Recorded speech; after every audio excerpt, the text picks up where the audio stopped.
அரசியல் கட்சிகளால் என்னை சுடுவதற்குரிய சான்ஸும் இருந்தது. வரைக்குள்ள கூட எனக்கு சொல்லியிருந்தேன், நீங்கள் உங்களுக்கு டிப்பரால் அடிபடுமான்னு சொல்லி. இப்போ கண்டுபிடிச்சி கொஞ்சிட்டு எனக்கு ஷுவர் இல்லை, திருப்பி நான் போவேன் சொல்லி கொழும்புக்கு. ஏதாவது நடந்தாலும் என்னை பற்றி ஒரே பண்ணவேன்னு சொல்லி நான் சொல்லியிருந்தேன். அப்பா கடைசியாக எனக்கு சொன்ன விஷயம், நான் சாய்க்குள்ள பெருமையாக சாகுறேன். சரி, உங்களுக்கு காதல்கள் அப்படி ஏதாவது? ஐ லவ் யூ எழுதி என்னுடைய பர்சுகள் வைத்துக்கொண்டு பின்னால் சைக்கிள் திறத்தினேன். என்னுடைய உங்களுடைய குழந்தைகள் ஒரு பிள்ளை இருக்கு, 10 வயசு. அப்போ 2வது கல்யாணம் இருக்கு உங்களுக்கு? படிப்புக்கு என்ன மாதிரி, எவ்வளோ கஷ்டப்பட்டு நீங்கள் எவ்வளோ படிச்சுட்டு வந்திருக்கிறீங்க? 100 தேங்காயும் ஒரு முக்கியமான கதை வந்து எனக்கு என்னுடைய மனதை உலுக்கின கதை வந்து தலைவரால் அப்பாவுக்கு கொடுக்கப்பட்ட கேஸ். அந்த போராட்டத்தை ஒரு போராளி அவர் கொலை செய்து போட்டு அந்த அந்த அந்த டீச்சர்கிட்ட உள்ளாடைகளாக போட்டு தான் கழுத்தை நெரிச்சிருக்காரு. வேற ஒன்றும் இல்லை, நான் அரசியலுக்கெல்லாம் போகல. அரசியலுக்கு போக மாட்டேன்னு நான் சொல்லவில்லையே, நான் அதையும் கிளியராக சொல்லுகிறேன். இப்போ மக்கள் விரும்பினா மக்கள் தேர்ந்தெடுத்தா நீங்கள் கட்டாயம் போவீங்களா அரசியலுக்கு?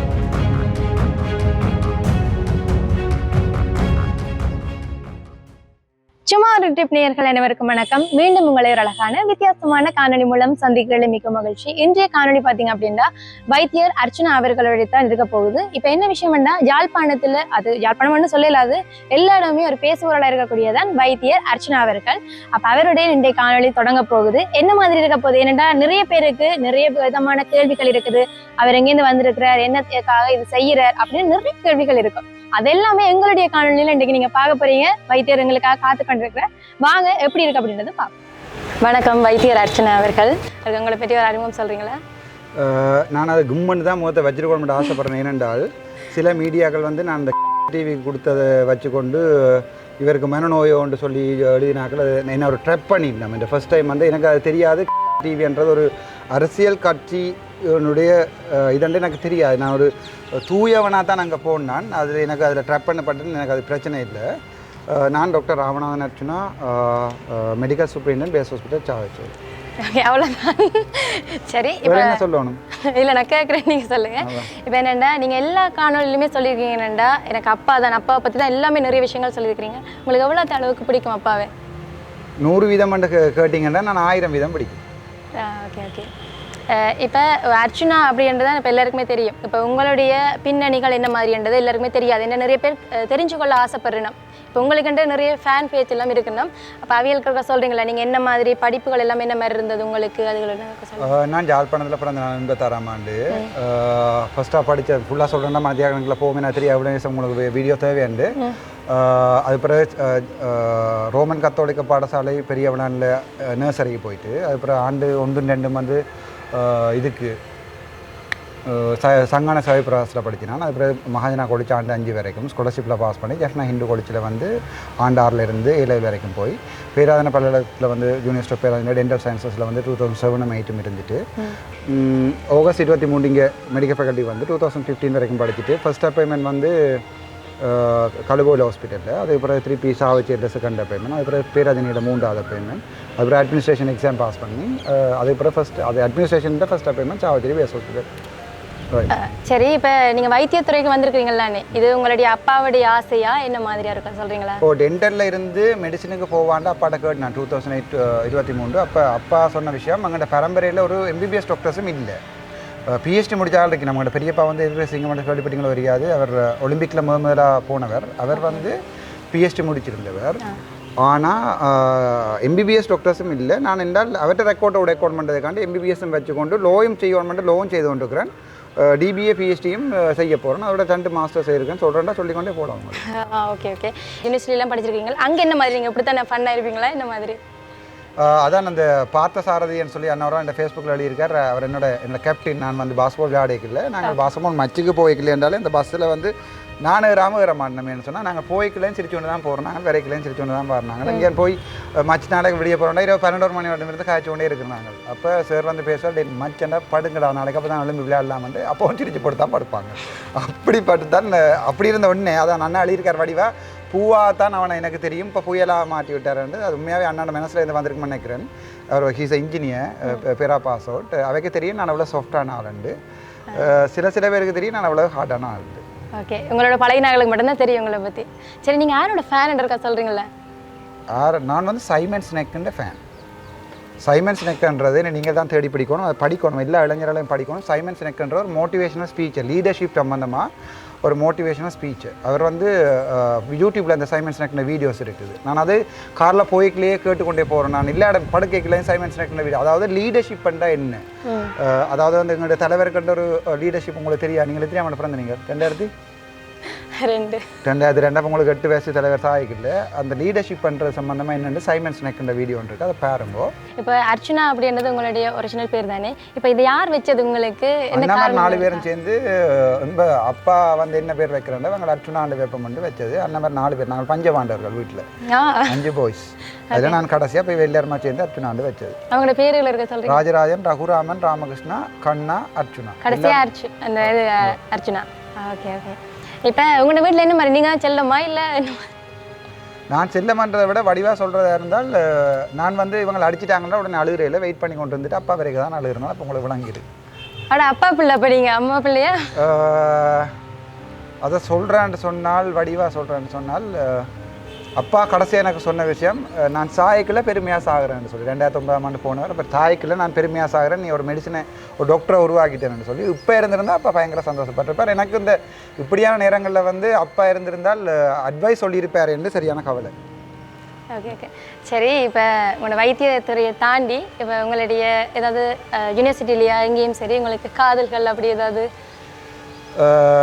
காதல்கள் என்று சொல்கிறது எங்கேயும் என்று கேட்டது தான் பிள்ளை. எல்லா இடமும் நான் போன இடங்களில் காதல் இருந்திருக்குது. நான் பேராதனை பல்கலைக்கழகத்தில் இருக்கும்போது எனக்கு காதல் இருந்திருக்கிறது. அதை விட ஹட்டனில் நான் படிக்கும்போது எனக்கு காதல் இருந்திருக்கிறது. யாழ்ப்பாணத்திலே ஓலெவல் படிக்கும்போது என்னுடைய ஒருதலை காதல் இருந்திருக்கிறது. ஐ லவ் யூ என்று எழுதி என்னுடைய பர்சுகள் வைத்துக்கொண்டு பின்னால் சைக்கிள் திறத்தினேன். என்னுடைய ஓலெவல் எக்ஸாமில் கூட ஒரு பிள்ளையோரால் கொண்டு பத்திரமா கொண்டே வேம்படியில் விட்டுட்டு தான் ஓலெவல் வந்து ஆட்டு எழுதினான். அப்போவும் எனக்கு ஆட்டுக்கு ஓலெவலுக்கு 9 AB சரிதானே. அதை விட எனக்கு காதலில் இருந்த ஒரு அந்த சிங்கள வீடியோலையும் வடிவாக கொடுத்துருக்கேன்.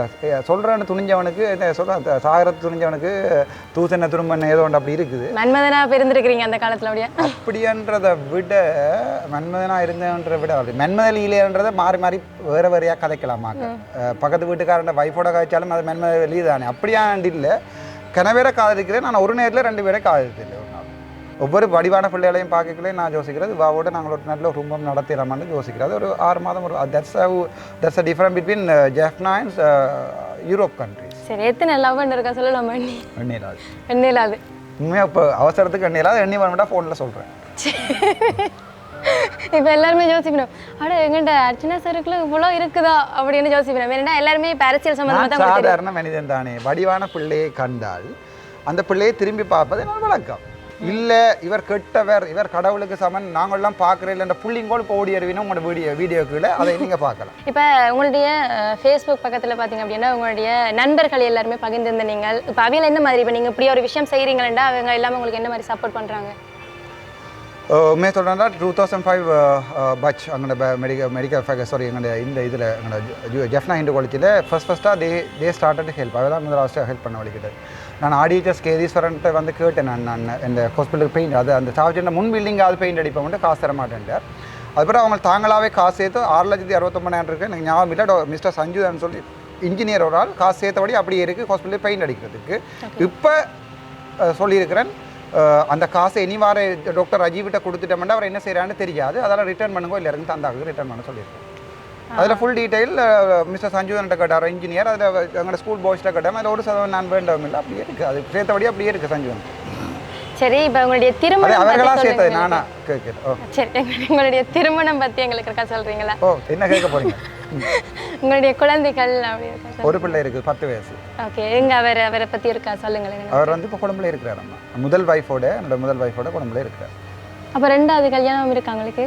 அது சம்பந்தமாக பாதுகாப்பு ரீதியாக நான் என்ன சொல்லல. ஏனென்றால் எனக்கே கணக்க கோல்கள் எல்லாம் அடித்து செய்து கொண்டு இருந்தது. இப்போ நான் யாரை லவ் பண்ணினாங்கன்ட்டு அவேற எல்லாரையும் தேடினா அந்த பிள்ளைகளை கொண்டு ஒரு ரெக்கார்ட் எடுத்து அதை நானே சொல்லிவிட்டால் சொல்லி இல்லை. அதெல்லாம் நானே சொல்லிட்டேன். போய் அந்த பிள்ளைகள் இப்போ கல்யாணம் கட்டி பிள்ளைகளோட இருக்கிறார்களுக்கு எல்லாம் கால் பண்ணி அர்ச்சனா அவங்களுக்கு அந்த நேரம் எப்படி கதைச்சவர் அதில் ரெக்கார்டிங்கள் இருக்காண்டு அப்படி கஷ்டப்படுறத விட நானே சொல்லிவிட்டால் சொல்லி இல்லை.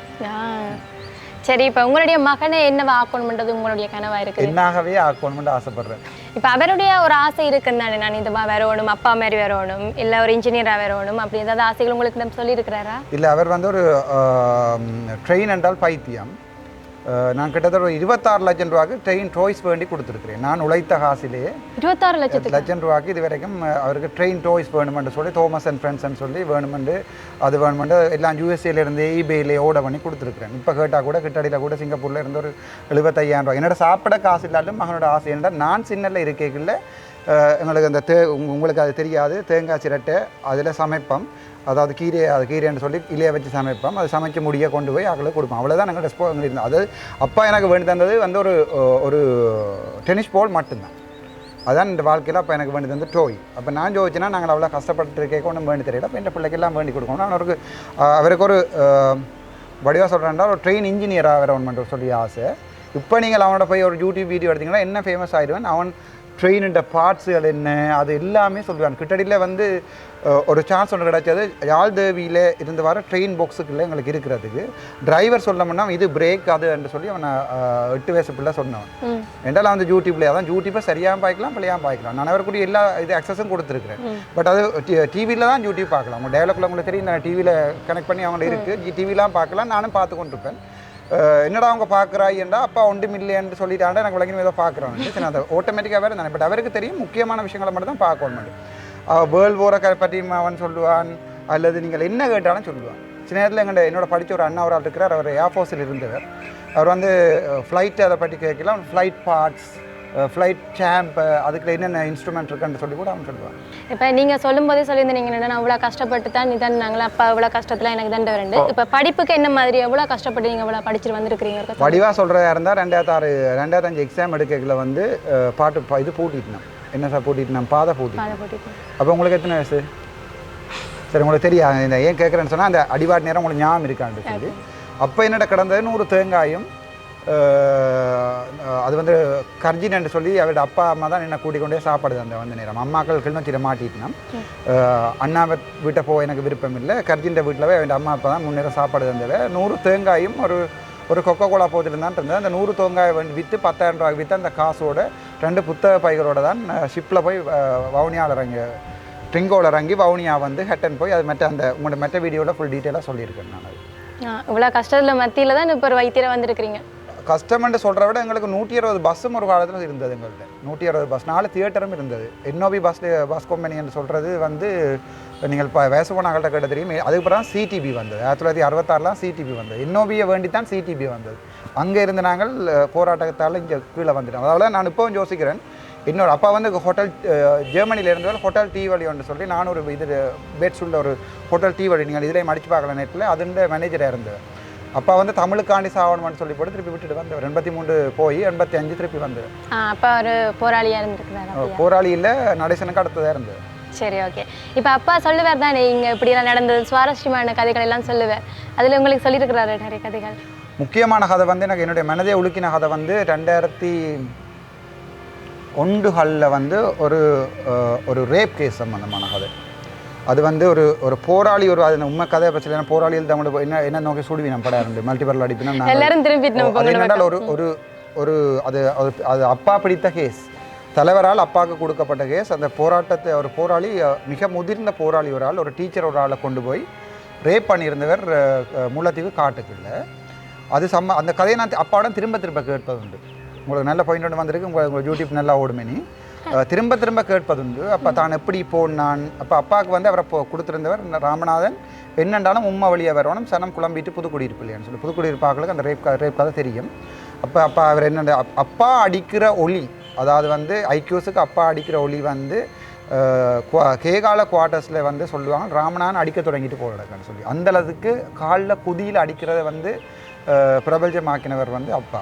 அவர் ஒரு வித்தியாசமான ஆள். இதே எனக்கு ஞாபகம் இருக்குது. 2004 பகுதிகளில் நல்லூருக்கு பிறகு நான் அப்பா என்ன மோட்டர் சைக்கிள் பழக்க அவர் பின்னிக்கு இருப்பார், தோளில் கை வைத்திருப்பார், நான் ஓடிக்கொண்டு போவேன். நல்லூர் அடியில் போகும்போது உங்களை மாதிரி ஒரு பொம்பளை பிள்ளைகள் 3 பேர் சைக்கிளில் போகும்போது ஒருத்தர் மோட்டர் பைக்கில் வந்து 2 பேர் துப்பட்டாவை பறிச்சிட்டு கொடுக்குறதுமன்ற ஐப்பிடிங்க ஒன்று கொடுக்குற வேண்டது. அப்போ போய் மறைச்சி நிப்பாட்டி அதிலேயே வச்சு அடித்து நடுவு பணியத்துக்கு கால் பண்ணி சொல்லி கிளிநொச்சியை கூப்பிட்டு கொஞ்சி விட்ட வரலாறுகளும் உண்டு. அதை விட வடிவங்களை சொல்கிறேன்னு சொன்னால் அப்பா அந்த ரேப் கேஸை பற்றி சொல்கிறேன். அதுக்கு பிறகு அப்பா அவரை தான் எப்படி இன்கொயரி பண்ணினான், அது பிறகு அவர் கொலை செய்து போட்டு அந்த அந்த அந்த டீச்சர்கிட்ட உள்ளாடைகளை போட்டு தான் கழுத்தை நெரிச்சிருக்கிறார். அந்த அவருக்கு மரணண்டையும் கிடைச்சிட்டு அவருக்கு அதில் உண்மை கதை அது.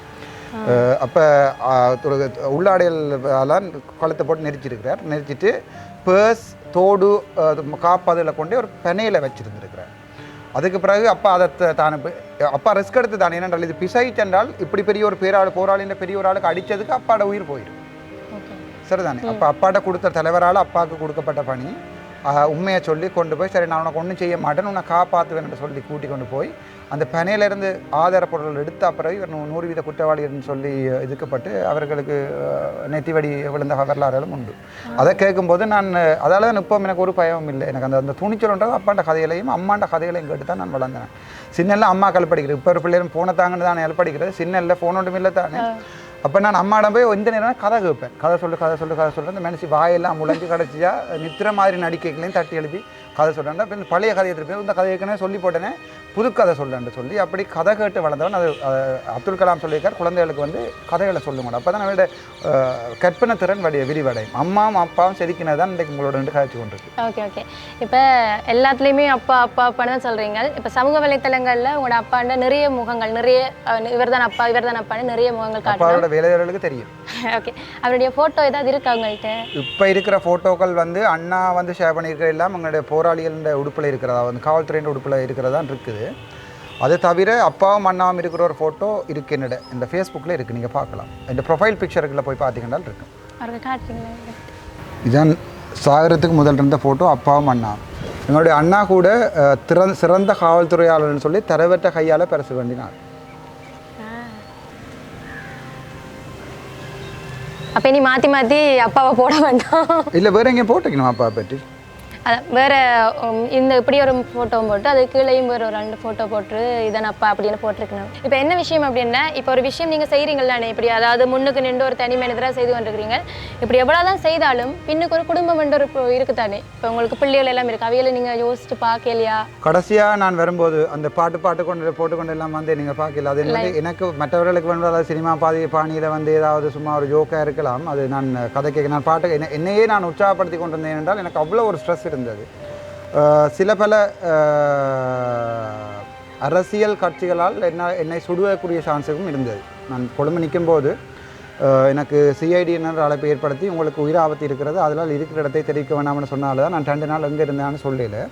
வரைக்குள்ளே கூட எனக்கு சொல்லியிருந்தேன் நீங்கள் உங்களுக்கு டிப்பரால் அடிப்படுமான்னு சொல்லி.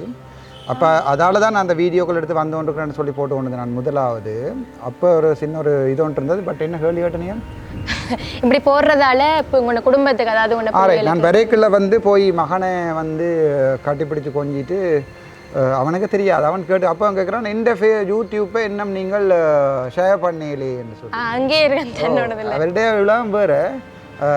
நான் போன உடனே சொன்னேன் திடீர்னு உங்களோட ஃபோட்டோ எல்லாம் யூடியூப்பில் வருது, பயங்கர ஃபேமஸ் ஆகிட்டியல் போல கிடக்கு. நான் அப்போயே சொன்னேன் உங்களுக்கு ஒரு வீடியோ ஒன்று ஸ்டார்ட் பண்ணுவோம், யூடியூப் சேனல் ஸ்டார்ட் பண்ணுவேன். நான் போகிறப்ப அவசரப்பட அவனுக்கு தெரியாதானே நான் இருக்கிற ஸ்ட்ரெஸ்.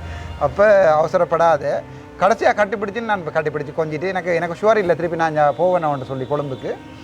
இப்போ கூட ரெஸ்ட் தான் உங்களுக்கு என்ன இங்கே ஸ்னைப்பரில் இருந்து அடிக்கலாம் அங்கேருந்து உங்களுக்கு சேர்த்து அடிக்கிறாங்களோ தெரியாது.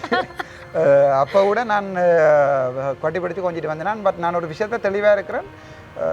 தலைவர் விழா போராட்டங்கள் நேரத்துலையும் குடும்பத்தை பாதுகாப்பு வச்சுருந்தவர் நான் இப்போ அவையே தனியாக விட்டுட்டேன். நீங்கள் ஏதாவது நடந்தாலும் என்னை பற்றி ஒரே பண்ணோன்னு சொல்லி நான் சொல்லிட்டேன். அப்போ வீட்டுக்காரருக்கு அப்போ தெரியும் பிள்ளைக்கெல்லாம் இப்போ என்ன விஷயம் பிள்ளைக்கு தெரியாது அவனுக்கு தெரியாது என்ன நடக்கான்னு சொல்லி.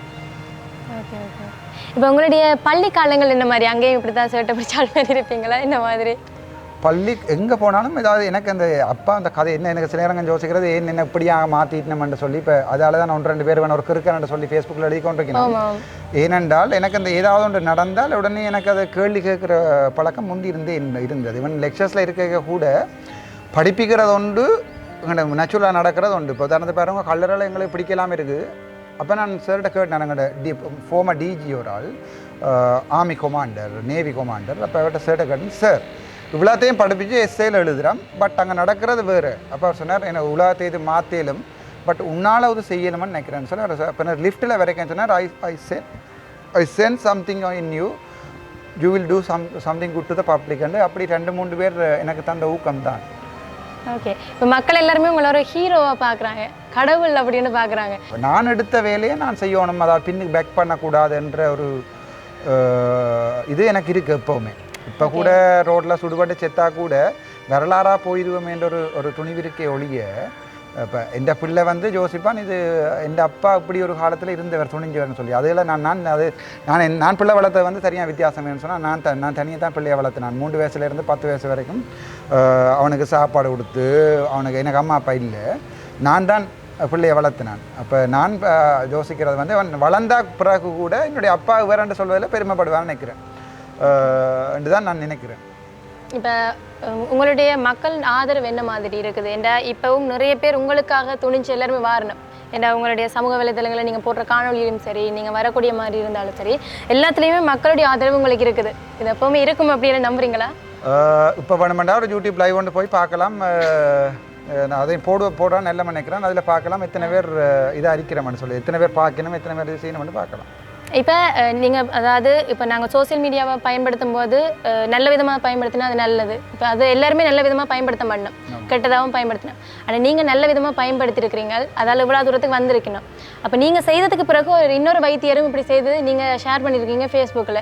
இப்போ அந்த டாக்டர் அங்கே இருக்கக்கூடிய பிரச்சனைகளை சொல்லியிருக்காரு, அது சம்மந்தமாக நீங்கள் என்ன சொல்ல விரும்புகிறீங்க? நான் ஒரு போஸ்ட் ஒன்று போட்டு, நான் சில நேரங்கள் எனக்கு சாவச்சேரி வைத்தியசாலையில் வேலை செய்யாமல் போனால், கடித மாற்றங்கள் தந்தால் நான் தமிழ் இடங்களுக்கு தான் கேட்பேன். தமிழ்னு சொல்கிறது யாழ்ப்பாணமும் கிழக்கும் வடக்கும் கிழக்கும் இதாக தான் கேட்பேன். அப்போ ஒரு போஸ்ட் ஒன்று போட்டேன், அடுத்த எந்த ஹாஸ்பிட்டலுக்கு போய் நான் டெவலப் பண்ணுவோம்னு எல்லா ஹாஸ்பிட்டலுடைய பேரும் இருக்கிறது. அதிலிருந்து நீங்கள் விளங்கிக் கொள்ளணும் எல்லா ஹாஸ்பிட்டலில் வந்து குறைகள் இருக்குன்றது. அதில் ஒன்று முக்கியமாக சொல்ல வேணும், நகைச்சுவையாகவும் சிந்திக்க வேண்டியதாக இருந்தது என்னென்னா, இப்போ எல்லாத்துலேயுமே ஒரு மீம் சொல்லியிருந்தாங்க என்னென்னா, டாக்டர் எங்கன்னு வெண்ணருக்கு வாங்க, டாக்டர் வவுனியாவுக்கு வாங்க, டாக்டர் நெல்லியடிக்கு வாங்க, இப்படி ஒவ்வொருத்தரும் தங்கன்னு இதை போட்டு அப்போ டாக்டர்ஸ் மாதிரிலாம் இப்படி தான் பார்த்துட்டு இருக்கிறாங்க. அப்படி ஒரு மீம் சென்று போட்டுருந்தவங்க இல்லை, அது என்னென்றால் குற்றமுள்ள மனம்தான் குறுகுறுக்கும்.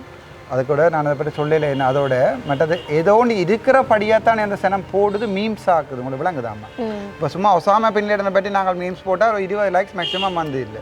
இப்படி ஒன்று அடித்து விட்ட ஒன்று ட்ரிங்கோ சூரியன் எஃப்எம்ன்ற படத்தை பாவிச்சு யாரோ அடிச்சிருக்கணும், அது பிள்ளையண்டு நினைக்கிறேன்னு எனக்கு அதை நான் ஷேர் பண்ணியிருந்தேன். அது பிள்ளையண்டு அப்படி அடிக்க ஒரு மீம்ஸ் ஒன்று அடிக்கல சார், நம்ம அதை ஷேர் பண்ணது அது ஜோக் அடுக்கணும், தேர் சம்திங் அவங்களுக்கு விளங்கி கொள்வாங்க. மாதிரி ஏதோ ஒரு பிரச்சனை இருக்கிறதால மக்கள் சரி அதுலேயும் ஒன்று நகைச்சுவை நீங்கள் செய்வீங்கன்னா தொப்பி அப்படின்னு ஒரு விஷயம் சொல்லியிருந்தீங்க. அது வந்து டிவி நான் பேரோடைய போடுங்க, அது எனக்கு செய்யப்பட்ட ஒரு குழி என்று நினைக்கிறேன். அதாவது வந்து எனக்கு பிறகுதான் எனக்கு தெரியும் அவர்களுடைய தொடர்பில் உள்ள ஒரு இதென்று சொல்லி. இப்போ நான் வந்து பொது வழியில் எல்லாரையும் பொதுவாகவே நம்புகிறேன். நான் எனக்கு தெரியா நீங்கள் நான் முகந்துடைக்கிற படத்தை போடுகிறீர்களா அல்லது என்னது வீடியோ, அது உங்களுடைய ஊடக தர்மம்.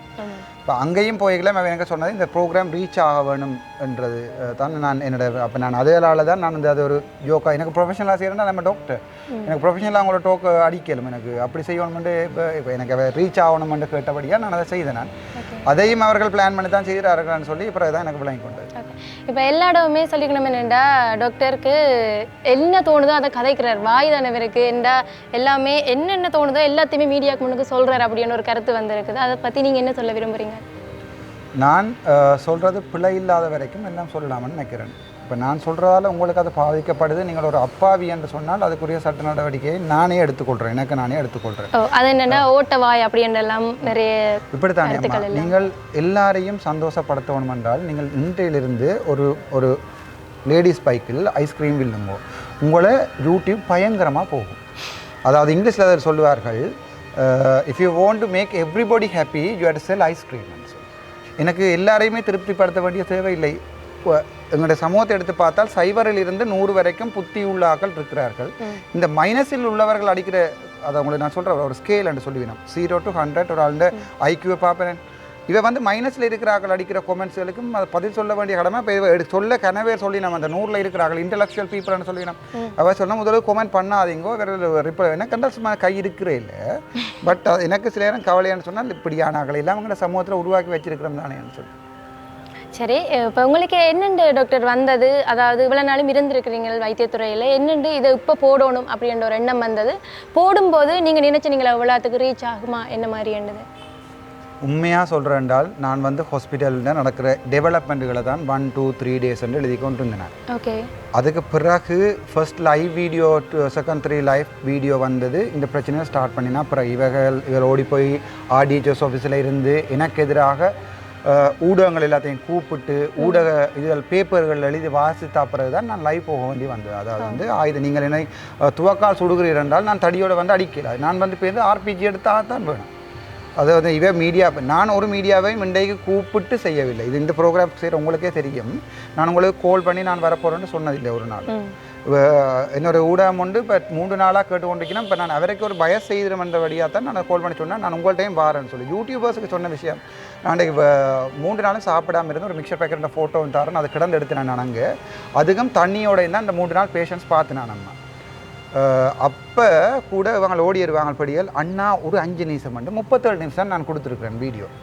அப்போ நான் அப்போ யோசிக்கிறேன் என்றால் என்னால் ஒரு ஆள் வந்து ஒரு ப்ளாக்கோ இல்லாட்டி ஒரு யூடியூப் சேனலோ வந்து பெருசாகுது என்றால் நாளைக்கு நான் செத்தா பிறகும் அது அவன் அதை சந்தோஷமாக நினைப்பான். அண்ணா அந்த வீடியோவால் எனக்கு இவ்வளோ ஃபோனான்னு சொல்லி அப்படி தான் நான் யோசிக்கிறேன்.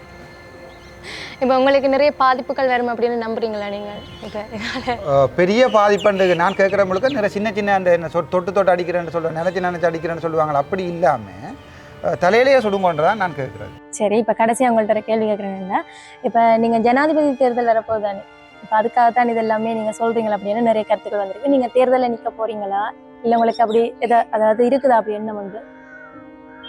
இதே நிலையில் வேறு ஒரு தமிழ் மகன் வந்திருந்தால் தெளிவாக தான் ஜனாதிபதி தேர்தலுக்கு பிளான் பண்ணியிருப்பேன். உங்களுக்கு விளங்குது தான். நீங்கள் சின்ன பிள்ளை இருந்தாலும் உங்களுக்கு விளங்கும், பார்க்குறாக்களுக்கும் விளங்கும். ரைட் ஜனாதிபதி தேர்தலில் நிற்போம், பெரிதாக வருவோம். என்னுடைய கனவு எம்எஸ்சி 2 நான் சொல்ல விரும்பவில்லை, 2 எம்எஸ்சியும் ஒரு சார்ட்டர்ட் எக்ஸாமரும் செய்து விட்டேன். அதை விட எல்எல்பியும் எல்எல்எம்மும் செய்து கொண்டிருக்கிறேன். பிபிஏ செய்ய வேண்டும், பிஹெச்டி செய்யணும். பெரியப்பாக்கு இருந்தது ஒரு பிஹெச்டி தான், நான் 2 பிஹெச்டி டபுள் பிஹெச்டி செய்யணும். அவர் தான் எங்களுடைய பரம்பரையில் வந்து நல்லா படித்தவர். அவருடைய மானத்தை காப்பாற்றுவதற்காக 2 டபுள் பிஹெச்டி செய்யணும்னு ஆசைப்படுறேன். அவ்வளவுதான். நான் அரசியலுக்கெல்லாம் போகல, அரசியலுக்கு போக மாட்டேன்னு நான் சொல்லவில்லையே. நான் அதையும் கிளியராக சொல்லுகிறேன். ஒரு நல்ல வேட்பாளரை தேர்ந்தெடுங்கள். அவர்களுடைய அதாவது நல்ல அரசியல்வாதியை எனக்கு காட்டுங்கள். வடக்கு கிழக்கில் உள்ள நல்ல அரசியல்வாதியை 70,000 71,000 ஃபேஸ்புக் ஃபாலோவர்ஸ் உள்ள, என்னை விட கூட ஃபாலோவர்ஸ் உள்ள மக்கள் விரும்புகின்ற ஒரு நல்ல அரசியல்வாதியை காட்டுங்கள். நீங்கள் சமூக ஊடகங்களே தேடி வந்து இவர் தான் நல்லவர் என்று சொல்லுங்கள். அவருடைய பிரச்சாரத்தை 3 நேரம் சாப்பாடு மட்டும் வேண்டிக் கொண்டு நான் செய்கிறேன். ஏன் துணிந்து சொல்லுகிறேன் என்றால் உங்களுக்கு தெரியும், நான் நல்ல என்ற ஒரு அடமொழியை போட்டிருக்கேன். ஓகே, இப்போ மக்கள் விரும்பினா மக்கள் தேர்ந்தெடுத்தா நீங்க கட்டாயம் போவீங்களா அரசியலுக்கு? மக்கள் தேர்ந்தெடுக்கிறேன் ஒன்று இல்லை தானேம்மா. இப்போ நாங்கள் தான் யோசிச்சு செய்யணும். இப்போ மக்கள் விரும்புகிறேன்டாண்டி நான் ஒரு ஆளை கல்யாணம் கட்டலாது தானே. அது மாதிரி இப்போ நான் என்னுடைய எதிர்காலம், என்னுடைய படிப்புகள், கனவுகள் எல்லாத்தையுமே யோசிக்கணும். அப்படி பார்க்கல இப்போ மக்களாக வந்து, அதாவது மக்கள்னு சொல்றது அரசியல் கட்சிகள் தானே, அவைகள் வந்து எனக்கு கேட்க போறது இல்லை. அப்போ அரசியல் கட்சிகள் வந்து இப்போ எனக்கு சொல்லிட்டுனா நீங்கள் ஐயா நீங்கள் உண்மையை சொல்லுங்கோ அரசியலுக்கு போக புரியலான்னு அப்போ நான் கிளியராக சொல்லி விட்டுருக்கேன். இல்லை பட் நான் அடுத்த எந்த ஹாஸ்பிட்டலுக்கு போகிறேனோ அங்கே பிரச்சனை தொடங்கும். அங்கே இருக்கிற ஹாஸ்பிட்டலில் 8 10 பிரித்து உங்களுக்கு பொறுப்பாக தருவேன். இன்றைக்கு நீங்கள் ஹாஸ்பிட்டலுக்கு பெயிண்ட் அடித்து சாமான் எல்லாம் போடலையோ அன்றைக்கு லைவ் ஒன்று வரும், இந்த ஐயாவுக்கு கொடுத்த நான் ஹாஸ்பிட்டலுக்கு பெயிண்ட் அடிக்க சொல்லி 3 மாதமாக அடிக்கலேண்டு அன்றைக்கு ஓடி வந்து அடிப்பினேன். இப்போ விளங்குதான். நான் அரசியலை வடிவாக பாவிக்கவும் எனக்கு தெரியும், நல்ல அரசியல் செய்யவும் தெரியும். நல்லா கோல் அடிக்க தெரியுமாங்க? சேம் கோல் அடிக்கிறேன். நான் ஒரு நாளும் சில பேர் சேம் கோல் அடித்து வச்சிருக்கேன். நான் சேம் கோல் அடிக்கிறேன், பட் நல்ல வடிவாக கோல் அடிக்க தெரியும். நான் லெஃப்ட் எக்ஸ்ட்ரீம் விளையாடினா ஃபுட்பாலில் நான் ஒரு 3 பாயிண்ட் ஃபேமஸ் ஷூட்டர். நீங்கள் ஒரு பாஸ்கெட்பால் தெரிஞ்சவர்களை தெரியும். அம்பெல்லாம் எஸ் எஸ். ஸ்ரீலங்காவிலேயே ஒரு ட்ரெடிஷனல் நான் நினைக்கிறேன் ஒரு ஆளுக்கு ஒருத்தர் இல்லைன்னே சொல்லலாம். IFAA சொல்ற international federation of archery association member ஸ்ரீலங்காவிலே தான் இருக்குது. அது இந்தியாவின் மெம்பர்ஷிப் எடுத்துட்டு பாகிஸ்தான் எடுத்துட்டு ஸ்ரீலங்கான மெம்பர்ஷிப் வந்து என்னோட தான் இருக்குது. அதுக்குரிய என்னுடைய கனவெல்லாம் அப்படித்தான். நாங்கள் யாழ்ப்பாணத்தில் நான் ஏற்கனவே ஸ்டார்ட் பண்ண வழிக்கு நாங்கள் ஊரில் யாழ்ப்பாணத்தில் ட்ரெடிஷனல் ஆச்சரியை கொண்டு வரணும். பெரிய சும்மா இப்படி ரோட்டு வழியாக பைக்கை முடிக்கொண்டு ஃப்ரீதாக்கள் எல்லாரையும் கூட்டிக் கொண்டு விட்டு ஆச்சரியப்படக்கூடாது. இந்தியா தான் ஒலிம்பிக் ஆச்சரியிலே ஃபேமஸ் ஆனது. இவன் சவுத் கொரியாவாக இருக்கலாம், USA இருக்கலாம். USA செகண்ட் ஸ்போர்ட்ஸ் தான் ஆச்சரி, ஒலிம்பிக் ஆச்சரி. அந்த அம்பு கொலை செய்கிற எழுதினக்கூடிய பதில் இது சரிதானே. இந்தியா தான் ஒரு நேஷனல் இது பிருத்விகாவோ கீர்த்தியான்னு ஞாபகம் வரையில் அவரோட ரெக்கார்டு என்ன உடைக்குது சரிதானே. நாங்கள் இலங்கையில் யாழ்ப்பாணத்தில் கொண்டு வரையிலான்ற இந்த கேள்வி. என்னுடைய வேலையை பறிப்பேன் என்று சொல்கிறார்கள், என்னுடைய MS பதவியை பறிப்பேன் சொல்கிறார்கள். எனக்கு தொழில் கைவசமே இருக்கு. சரி, இப்போ நீங்கள் சொன்னீங்க என்னென்னா ஒரு இன்டர்வியூவில் சொல்லியிருக்கிறீங்க என்னென்னா எனக்கு படம் பார்க்குறதுக்கெல்லாம் அவ்வளோ இன்ட்ரெஸ்ட் இல்லை, அதுவும் எனக்கு நேரமும் இல்லை அப்படின்னு சொல்லியிருக்கிறீங்க. அந்த ஃப்ரீ டைமில், அதாவது நீங்கள் வேலையை தவிர்த்த மற்ற ஃப்ரீ டைமில் என்ன செய்கிறேன் நீங்கள்? படங்கள் பார்க்குறது தென்னிந்திய படங்கள். நான் ஜெயிலர் படம் போய் நினைக்கிறேன் ஒரு 10 வருஷத்துக்கு பிறகு பார்த்தேன். உண்மையாக இவ்வளோ வேலை பழுதுகளையும், அதாவது நிறைய பிரச்சனைகள் வந்து கொண்டிருந்தது மத்தியிலையும் எங்களுக்காக ஒரு நேரம் ஒதுக்கி இவ்வளோ நேரமாக நீங்கள் எங்களுக்கு நிறைய கேள்விகளுக்கு பதில் சொல்லியிருக்கிறீங்க. நிறைய பேர்ட்ட கேள்விகளுக்கும் நீங்கள் பதில் சொல்லியிருக்கிறீங்க. உண்மையாக நன்றி. உங்களுடைய சேவை எங்களுடைய தமிழ் மக்களுக்கு மட்டுமில்லை எல்லாருக்குமே கையை கொடுத்துருன்னு நாளைக்கு அதையும் யூடியூப் எடுத்து இளம் பெண்ணின் கையை அர்ச்சுனா டாக்டர் தொட்டாரண்டு போடக்கூடிய ஆட்கள், அதால் இப்படி கையெடுத்து கொடுத்துரு. நன்றி. இந்த காணொலி பிடிச்சிருந்தா எல்லாருக்குமே ஷேர் பண்ணி விடுங்க. ஏனென்றா நிறைய பேர் நிறைய விதமான நல்லதும் சொல்கிறாங்க, கெட்டதும் சொல்கிறாங்க. அவியலுக்கு ஒரு பதிலடியாக இருக்கக்கூடிய மாதிரி இருக்குது. அப்போ எல்லாருக்குமே ஷேர் பண்ணி விடுங்க. மற்றும் ஒரு அழகான காணொலி மூலம் உங்களை சந்திக்கும் வரை உங்கள்கிட்ட விடைபெற்று செல்லும்னா நாங்கள் வைஷு.